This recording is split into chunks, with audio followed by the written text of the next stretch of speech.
Hai teman-teman, jumpa lagi bersama saya Ruby Herman. Di tengah persaingan yang sangat ketat di dunia profesional, banyak sekali orang-orang yang menjadi achiever atau ya orang-orang yang berbeda, menampilkan performance mereka dengan luar biasa. Tapi ada juga yang biasa-biasa aja atau mediocre, bisa dibilangnya gitu ya. Nah, hari ini kita mau bahas apa sih yang menjadi perbedaan dan apa yang membuat orang tersebut tampil prima atau memberikan performance yang terbaik. Sudah hadir bersama saya ada Ibu Francisca Marlina, beliau adalah founder dan juga CEO dari Markshare. Hai, selamat. Halo. Apa kabar Bu? Selamat malam nih. Aduh, luar biasa, kabar baik. Mas Ruby apa kabar juga?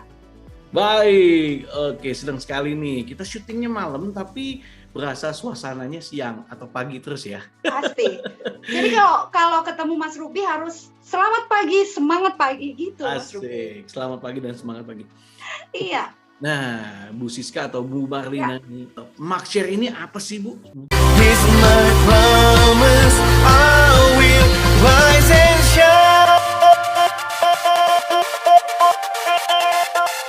Hai teman-teman, selamat datang di YouTube channel Ruby Herman. Sebelum kita nonton, jangan lupa untuk subscribe ya, karena subscribe itu gratis. Yuk kita nonton sama-sama. Oke, kita ngobrol-ngobrol ya. Selamat pagi, selamat bersemangat teman-teman semua. Saya Francisca Marlina, saya Director untuk Markshare Training. Markshare Training adalah perusahaan konsultan jasa untuk pengembangan sumber daya manusia, khususnya atau titik beratnya lebih pada pelatihan atau training. Jadi itu Markshare Training, makanya belakangnya adalah Markshare Training karena memang kekuatannya di pelatihan atau training. Karena by the way, consulting ya Mas ya, atau pendampingan pada satu proses pekerjaan itu ujung-ujungnya harus melatih orang-orang di dalamnya.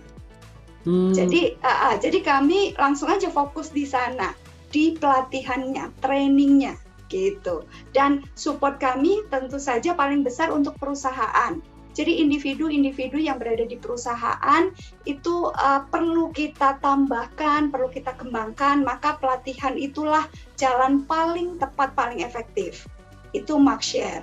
Nah, kalau services kami punya dua kelas yang sangat sangat terjangkau dalam konteks sangat bisa kita ikuti. Yang pertama adalah public class. Karena apa? Karena tidak semua perusahaan punya desain yang sudah mapan untuk mengembangkan karyawan. Kita sangat tahu perusahaan di Indonesia ya, kadang berawal dari pertumbuhan perusahaan keluarga akhirnya besar gitu ya.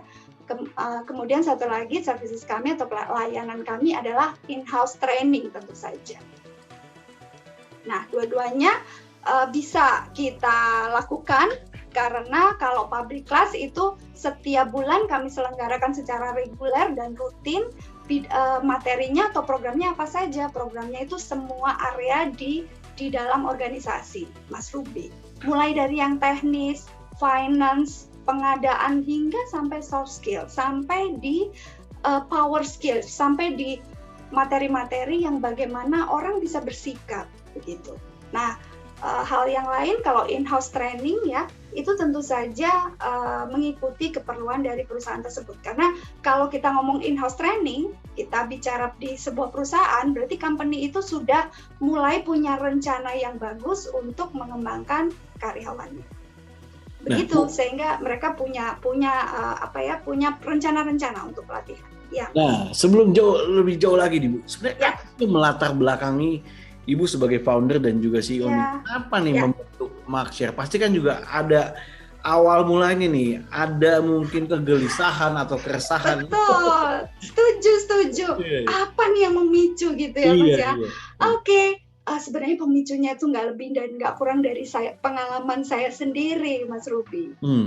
Lucu kan ya? Jadi saya memulai karir setelah selesai sekolah gitu ya Mas ya. Zaman saya itu bankers itu luar biasa, top banget gitu ya. Akhirnya saya pekerjaan idola tuh, pekerjaan idola di tahun-tahun saya, tahun kelahiran saya tuh zaman-zaman krisis moneter Mas saya selesai sekolah. Iya. Nah, saya memulai di sana dan saya kebetulan puji Tuhan diberikan jalan untuk bisa mencapai cita-cita saya menjadi seorang bakers gitu ya. Namun nggak mulus juga karena memang zaman itu ya nyalahin keadaan, padahal belum tentu, bisa jadi kompetensi saya kurang atau apa ya. Tapi nggak lama, saya kira-kira berapa ya, 5 tahun di area itu gitu ya. Kemudian saya pindah lagi bekerja karena gimana ya, masih asik gitu untuk terus kerja. Kemudian menikah, setelah menikah juga masih sempat saya berpikir untuk berhenti pada saat punya anak gitu ya. Tapi ternyata saya bukan orang yang kerasan di rumah. Dan akhirnya saya tetap memutuskan untuk bekerja. Jadi bekerja gitu ya Mas ya. Poinnya di bekerja. Seseorang yang bekerja dalam sebuah perusahaan. Poinnya itu ya. Mohon maaf saya harus mengatakan bahwa semoga teman-teman mencatat dalam konteks masing-masing gitu ya, quote unquote, sebenarnya banyak unhappy menjadi karyawan. Unhappy ya? Apa yang membuat unhappy ini? Apakah terbatas oleh waktu atau apa nih? Jadi kan kalau seorang employee, seorang yang berkarir dalam perusahaan, itu harusnya itu ada satu kunci untuk dia happy. Entah mungkin pengetahuan saya yang terbatas waktu itu atau apa gitu ya, saya merasa kok kayaknya nggak terlalu optimal ya, jangankan sampai maksimal, optimal saya mengembangkan diri dan lain-lain. Bisa jadi kebanyakan maka seseorang itu atau karyawan itu akan menyalahkan ya karena perusahaannya ini, karena perusahaannya itu, dan seterusnya. Padahal belum tentu seperti itu. Bagaimanapun sebuah organisasi bisnis itu kan pasti sangat kompleks ya Mas ya.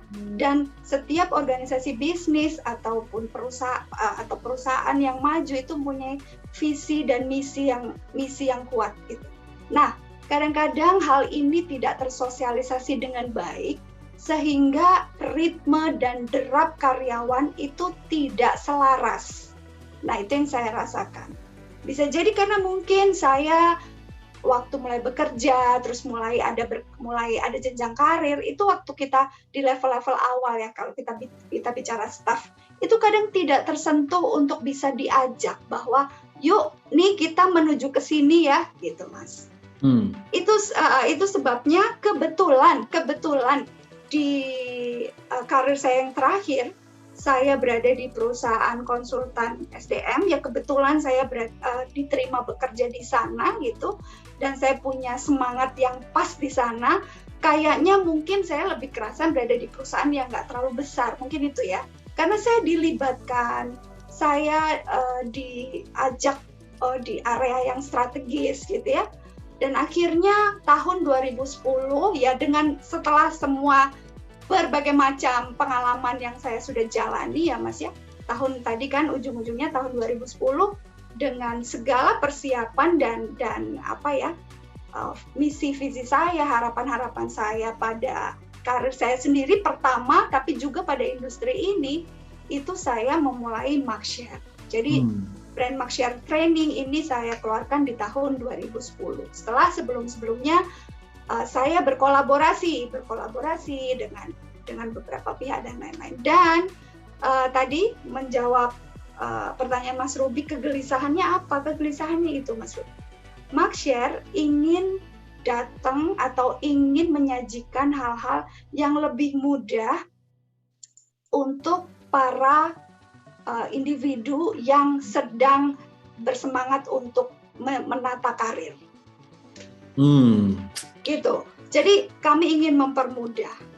Kalau menunggu perusahaan membekali ABCD untuk karirnya, bisa iya, bisa enggak.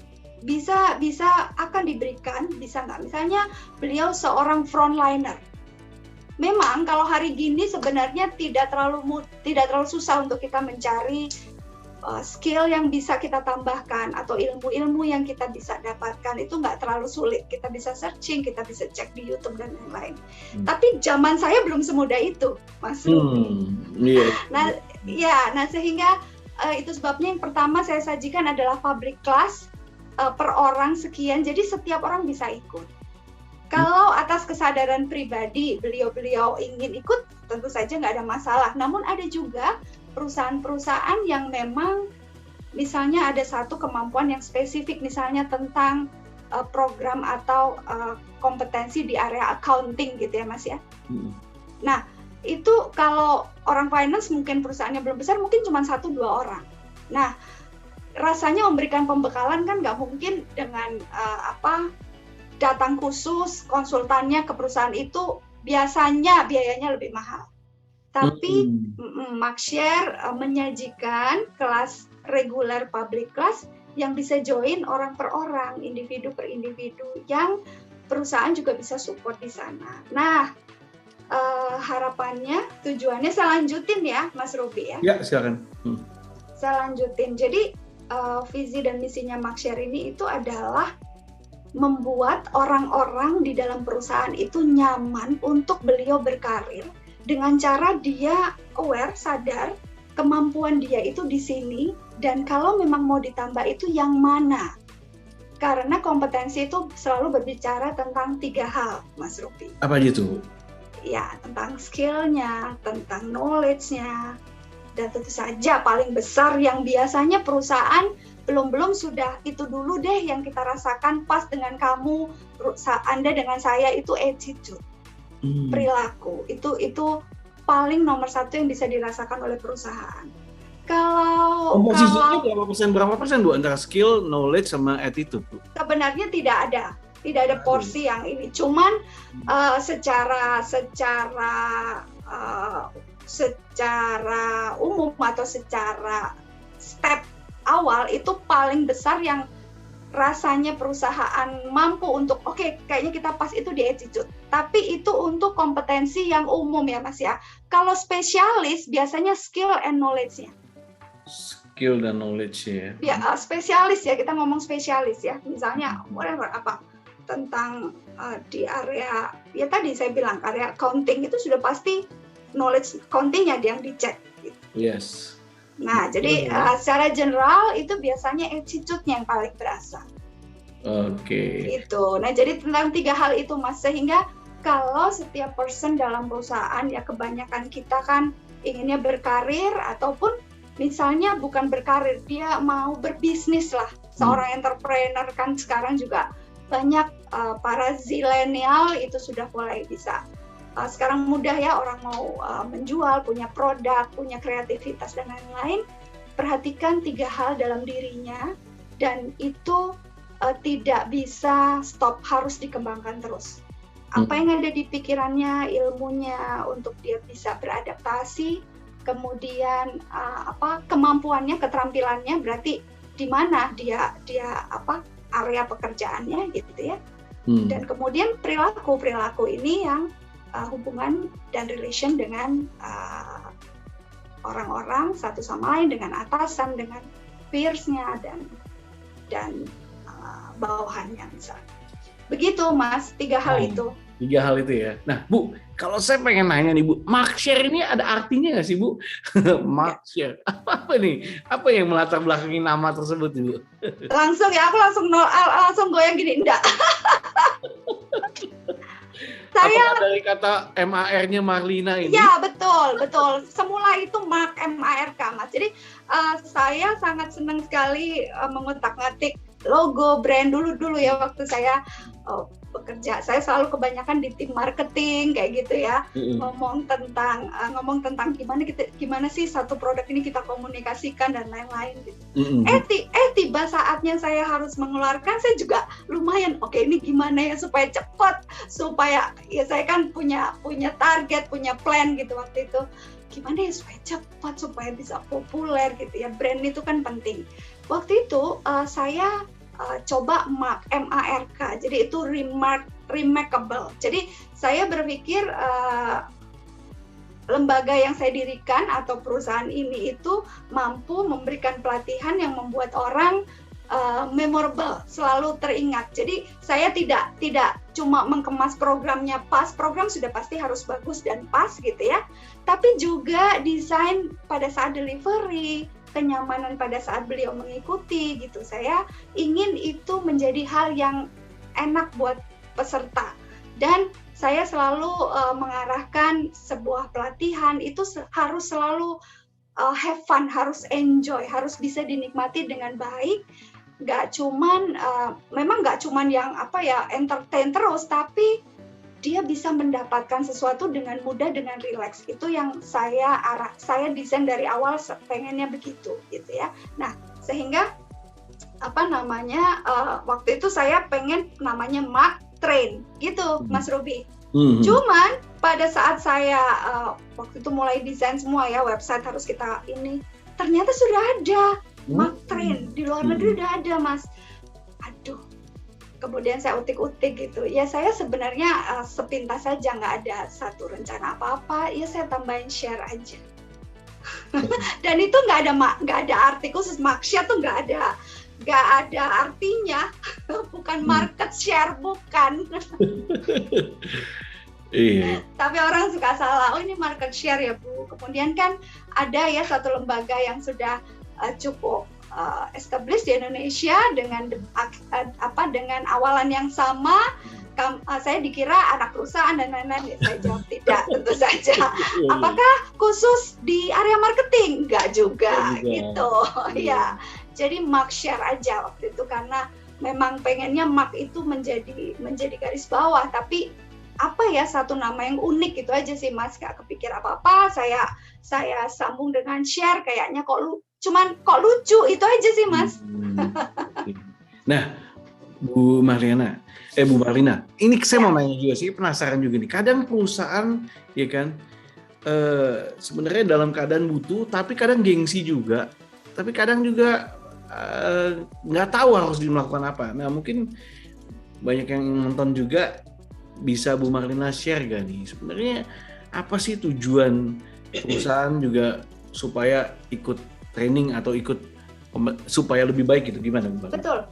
Betul. Jadi bermula dari perencanaan dan pengembangan SDM-nya sebenarnya, Mas Ruby. Jadi gini, kalau ngomong siklus produksi ya, selalu organisasi atau perusahaan itu bermula dari bagaimana profit dulu itu sesuai dengan rencana.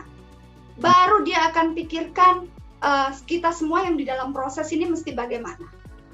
Tapi sebelum pandemi tahun-tahun 19 lah ya, 19, kemudian kita kena pandemi tahun 20, itu sebenarnya era kebangkitan bahwa banyak startup, tentu saja startup company dan kemudian perusahaan-perusahaan yang sudah established, mereka mempunyai bisnis unit gitu ya, itu sudah bisa merancang suatu proses bisnis yang dimulainya justru dari orang-orang yang memulai ini mempunyai kapabilitas yang cukup.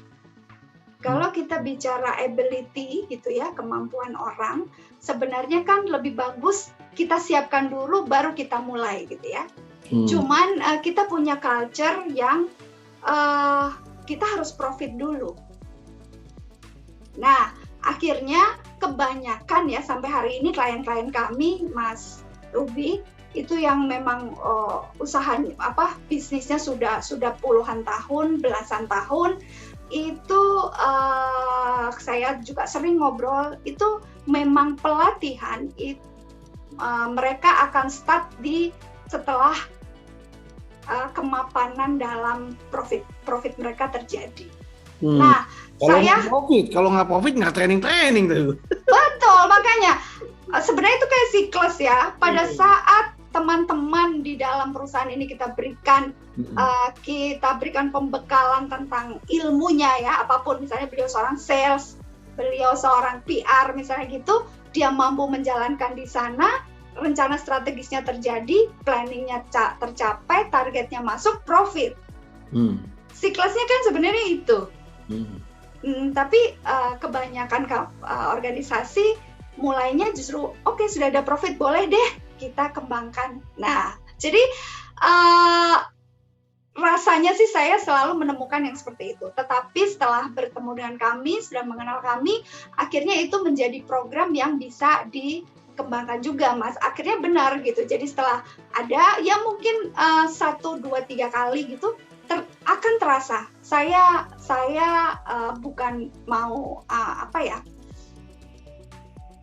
menjual yang seperti apa ya, tapi ini real. Jadi pelatihan asal memang program cara delivery-nya tepat gitu ya. Kemudian internalnya memberikan monitor dari hasil pelatihan itu sangat berefek. Gitu Mas Ruby. Nah, jadi please, mungkin saya yakin teman-teman atau perusahaan-perusahaan yang sudah mulai ini pun sangat bagus, karena saya merasa negara kita sangat luar biasa gitu ya. Setelah pandemi bangkitnya juga bagus gitu. Pelan-pelan kita semua sudah mulai berproduksi seperti yang lalu gitu. Yuk, mari kita tata. Jadi mumpung memang produksi sudah mulai berjalan, paling penting itu justru menata proses dari orang-orang yang melakukan itu. Bayangkan, jadi menurut saya aset yang namanya manusia itu seharusnya menjadi hal yang sangat perlu diperhitungkan. Kalau kita bicara KPI ya Mas, kita bicara capitalize-nya, itu sebenarnya di pemikiran para person-person ini. Begitu. Nah, kebetulan ada yang memang sadar, aware untuk bisa mengembangkan diri dengan cara, ya beliau belajar dari manapun, apapun, bicara dengan senior dan lain-lain. Perusahaan wajib untuk mengelola itu. Dan caranya memberikan pembekalan secara reguler. Reguler itu apalagi yang update, apalagi. Jadi jangan menunggu, jangan jadi pemadam kebakaran. Wah, udah mulai kebakar nih. Ayo kita bakar. Oke, panggil Maxshare nih, kasih training. Mesti di awal-awal ya Bu ya, mesti di awal-awal. Ya, atau kalau sudah mulai start, jangan terlalu lama, ditambahkan. Jadi teman-teman masih on track gitu, on the track. Nah, itu visi misi kami Mas. Jadi membuat teman-teman itu happy dalam proses dan selaras dengan perusahaannya. Kalau kita ngomong profesional, kan nggak mungkin. Saya ini orangnya memang introvert atau saya pendiam, jadi saya harus bekerjanya itu yang gini aja ya. Kan nggak mungkin seperti itu. Perusahaan mana mungkin mau memberikan wadah yang begitu. Tapi perusahaan akan secara profesional merekrut dan kita setuju untuk menduduki satu posisi tertentu, maka kita harus memberikan performance terbaik di posisi itu kan. Nah, pada saat kita memberikan performance terbaik, kita harus menambahkan apa saja yang harus saya tambahkan. Saya seorang PR, saya seorang yang bertugas memberikan mengkomunikasikan brand perusahaan saya ke eksternal, keluar. Maka planning yang dilakukan ini sebenarnya itu semua ada strategi dengan perusahaan sudah pasti, tapi kan kita secara personal tadi ya, misalnya seorang PR harus punya tanggung jawab pribadi untuk menunjukkan kan gitu Mas. Tapi kebanyakan kita masih ya sudah, sekarang tugas saya apa? Saya lakukan aja. Dia hanya mengikuti flow. Oke, kamu bagiannya ini, bagian ini. Nah, itu seharusnya sudah kita tinggalkan gitu maksudnya. Justru zaman sekarang mesti setiap karyawan mesti kompetensi tinggi dan kreatif ya. Kreatif dan sadar banget bahwa saya harus punya ide juga. Saya harus punya hal yang unik gitu. Untuk jadi kontribusi ke perusahaan ya. Betul. Jadi walaupun dia early baru masuk dan sekarang ini era misalnya fresh graduate gitu ya, saya rasa sudah berbeda. Nah, cuman tadi kembali ke tadi yang Mas Ruby di awal bilang, kenapa ada yang high tapi ada juga yang di situ aja. Nah, itu karena hal-hal tentang awareness tadi, Mas Ruby.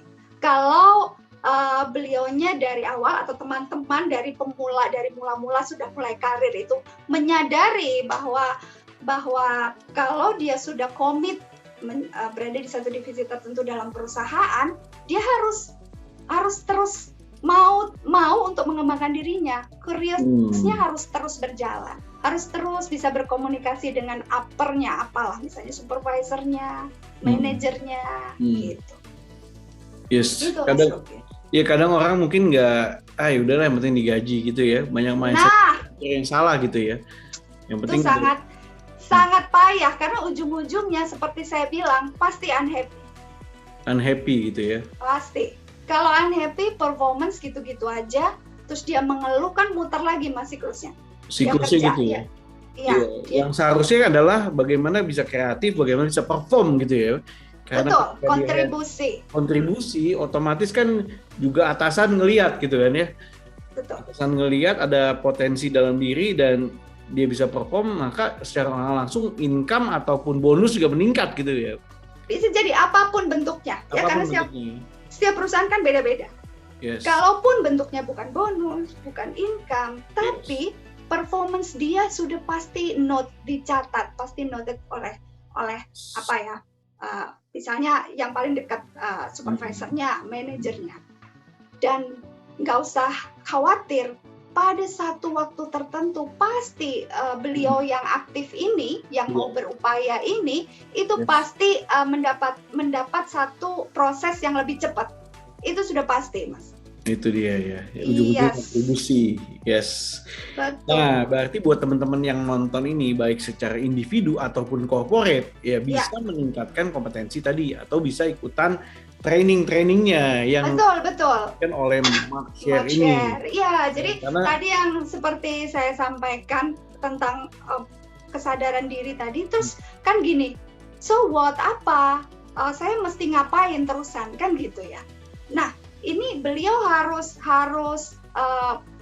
lihat lagi apa yang dia sudah lakukan. Misalnya dia cuma jalanin rutinitas gitu ya Mas, lama-lama bosen, lama-lama dia juga ya sudahlah pokoknya saya datang ke kantor, gajian, pulang kan gitu ya. Dia sendiri sudah nggak senang gitu. Nah, dia harus tahu berarti, supaya saya bisa menambah performance saya di area, ya paling gampang penjualan.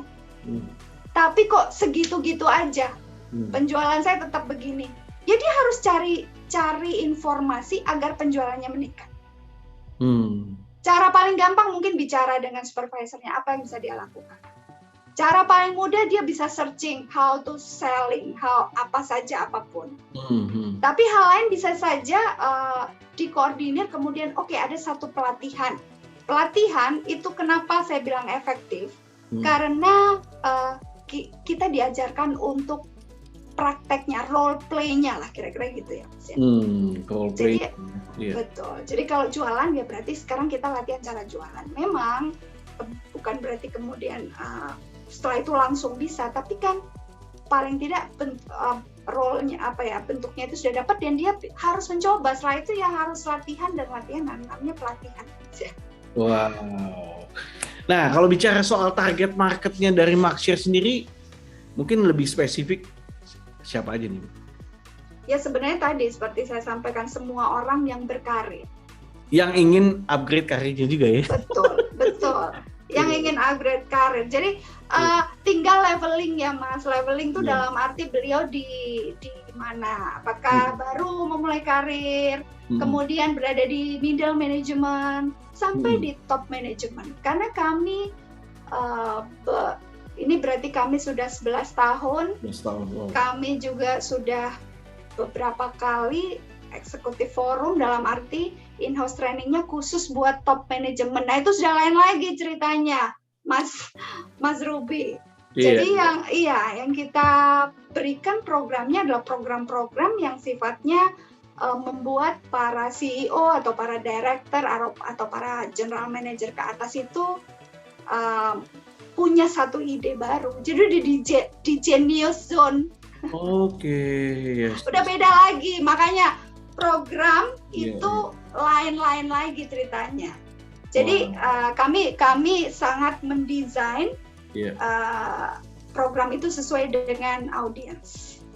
Wow, ini nih mendesain sesuai dengan audiens, kebutuhan audiens gitu ya, kebutuhan audiens ini apa? Pasti, makanya jadi kalau Mas Ruby menanyakan apa pangsa ya, target market, ya sebenarnya saya menjawab kalau untuk pelatihan itu memang paling pas untuk beliau yang berkarir dalam perusahaan ataupun beliau yang mengelola satu organisasi walaupun non-profit gitu ya. Karena semua organisasi dan perusahaan itu punya visi dan misi, punya arah. Nah, untuk mencapai ke arah itu ada beberapa hal yang perlu ditambahkan. Berarti Nah, dengan Markshare ini bisa mengakselerasi gitu ya? betul.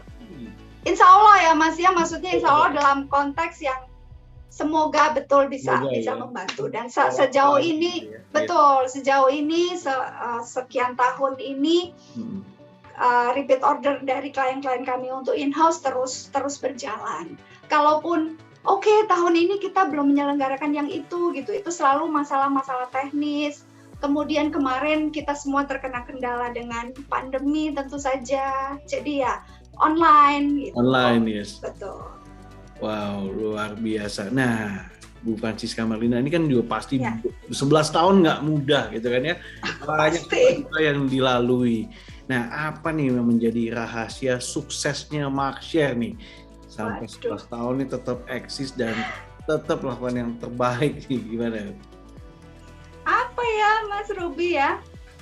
Kalau saya sendiri sebagai founder, saya yang mengelola terus-menerus, saya cerita yang nggak enak dulu ya. Yang nggak enak dulu adalah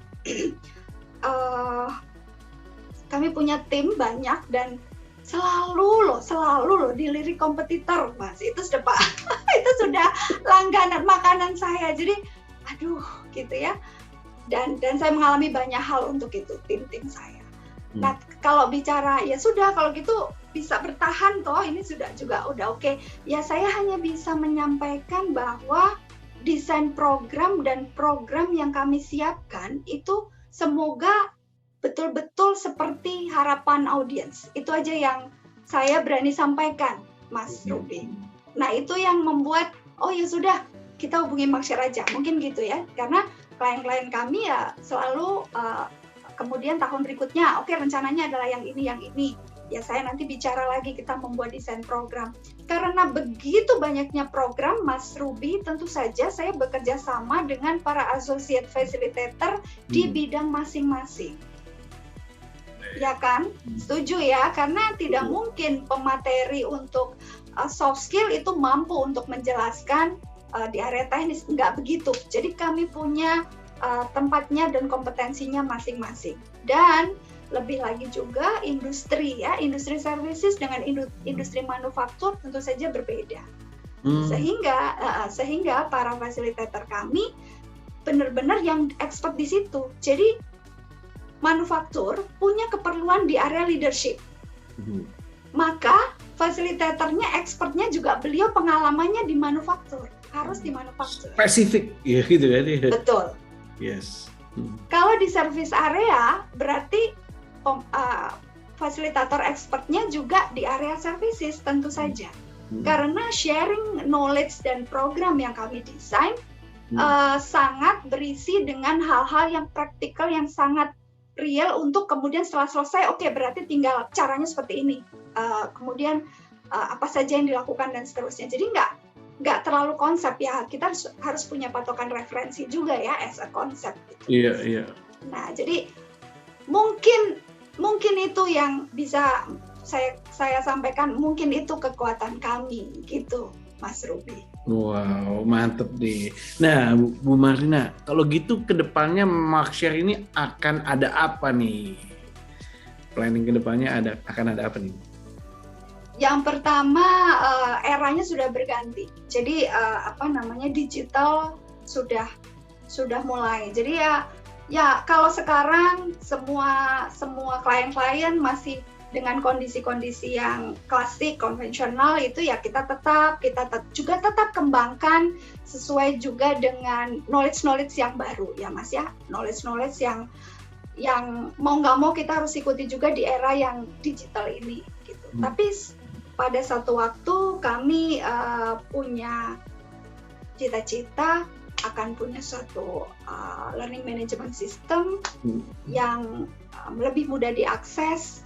Kira-kira itu rencana kedepannya begitu. Cuman kita lihat juga karena teman-teman masih lebih senang untuk mendengarkan langsung. Offline ya? Lebih suka offline ya Bu ya? Iya. Jadi ada rencana kita membuat satu digital program yang orang bisa tinggal klik. Tapi kami sebenarnya juga bekerja sama dengan banyak platform sih, Mas Ruby. Ya, jadi seperti skill akademik, kemudian beberapa yang lain itu sebenarnya kami juga berada di sana. Ya, rencana paling jauhnya masih belum, ya mungkin belum bisa saya sebut juga, tapi ke arah digital kami juga sedang persiapkan. Kira-kira itu sih, Mas Ruby. Mantap. Nah, buat teman-teman juga yang pengen tahu apa aja materi-materinya bisa dilihat di websitenya ya. Ya, marksharetraining.co.id.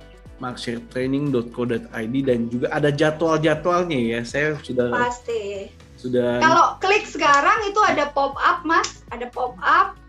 Minggu depan ada ini, bahkan ada tuh yang tanggal 7 dan 8 masih dimunculkan. Itu adalah yang sudah pasti, tapi sebenarnya ada yang nggak muncul karena sudah confirm running, mungkin kursinya sudah penuh kayak gitu loh.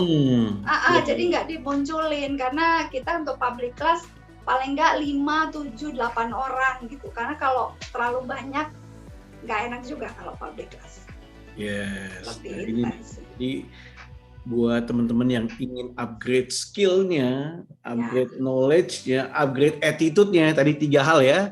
Ya. Skill, knowledge, attitude. Ska, serius. Betul.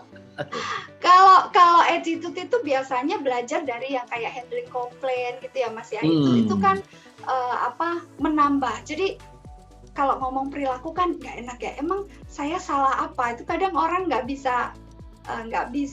Jarang orang punya kesadaran untuk mengkoreksi dirinya gitu. Tapi kok apa kendala yang dihadapi di lapangan? Misalnya saya itu membuat laporan, tapi kok atasan saya responnya seperti itu. Nah, dari situlah kita belajar merapikan area-area perilaku. Perilaku ini penting. Kalau ketemu orang yang perilakunya menyenangkan, welcome gitu kan ya, maka udah adem duluan. Kayak kita udah tahu gitu loh. Jadi itu membuat atmosfernya gitu kan. Saya belajar nih dari Markshare nih kan, bagaimana senyuman, welcoming gitu kan ya. Nah, itu membuat apalagi bahasa tubuh ya, itu juga bisa dipelajari gitu kan di Markshare. Sangat. Dan ini efek banget gitu, sehingga orang itu pas kita ketemu, ketika kita memperlakukan dengan baik, dengan penuh dengan ketulusan gitu kan ya, maka responnya akan balik juga gitu kan ya Bu Yen. Betul sekali, betul. Jadi kalau bicara tadi perilaku, dari awal saja bertemu seharusnya kita sudah siap. Masalah ketulusan harus sincere, itu kita harus munculkan. Tapi apakah kita bisa start semudah itu? Saya rasa nggak segampang itu, Mas Ruby. Jadi mulai saja dengan kita melakukan hal yang baik, kemudian selalu menggunakan magic word itu sapanya ya, halo, hai, assalamualaikum, apapun, kemudian selamat pagi, selamat siang, dan seterusnya. Kemudian proaktif, misalnya duluan aja, hai, saya Ruby, saya dari Permata Seed, kemudian apa, itu langsung bisa mengarahkan pada kondisi atau ambience yang positif. Nah, kalau startnya itu sudah enak, berikutnya mudah. Gitu Mas Ruby, apapun tujuan kita ya, nggak melulu kita mau jualan loh ya. Kita ketemu siapapun, kita sebutkan, jadi kita saja duluan nggak apa-apa. Selamat pagi misalnya, hai saya Siska, saya dari Markshare. Di sini areanya misalnya ya, kita lagi duduk bareng dan seterusnya. Start aja teman-teman, itu adalah satu langkah untuk teman-teman bisa mengembangkan diri. Wow, mantep nih. Buat teman-teman yang penasaran, langsung aja klik di Markshare. marksharetraining.co.id. marksharetraining.co.id. Iya. Bu, thank you so much, Bu Siska Marlina. Thank you banget. Sama-sama. Semoga bermanfaat buat teman-teman yang juga yang nonton, ya pengen penasaran, pengen upgrade skillnya. Karena ketika nanti upgrade skill, nanti income jadi beda. Ya. Otomatis. Ya, area 3 itu kalau teman-teman menambah, itu ujung-ujungnya cuan. Ya kan, dan ini merupakan sebuah investasi yang menguntungkan pastinya ketika upgrade skill. Kita tahu bagaimana ya tadi meningkatkan dalam 3 hal tersebut, skill, knowledge, dan juga attitude, sehingga kita juga semakin upgrade dan menjadi orang yang high achievement, gitu ya. Betul, menjadi higher tadi Mas, menjadi menjadi star. Jadi kalau dalam tim kan tadi ada yang low, ada yang star. Jangan mau jadi biasa-biasa aja, jangan mau jadi yang gitu terus. Sudahlah kita unhappy, tapi kita harus masuk ke track yang lebih cepat, fast tracknya dengan menjadi star. Wow, luar. Dan caranya naikin sendiri kompetensi teman-teman. Salah satunya ikut training. Yes, thank you so much sekali lagi Bu Siska Marina. Iya, terima kasih Mas Ruby. Thank you buat teman-teman yang penasaran, jangan lupa untuk klik langsung www.marksharetraining.co.id. Terima kasih sekali lagi, sampai jumpa di next episode Rahasia Investasi Sukses. Saya Ruby Herman. Bye-bye.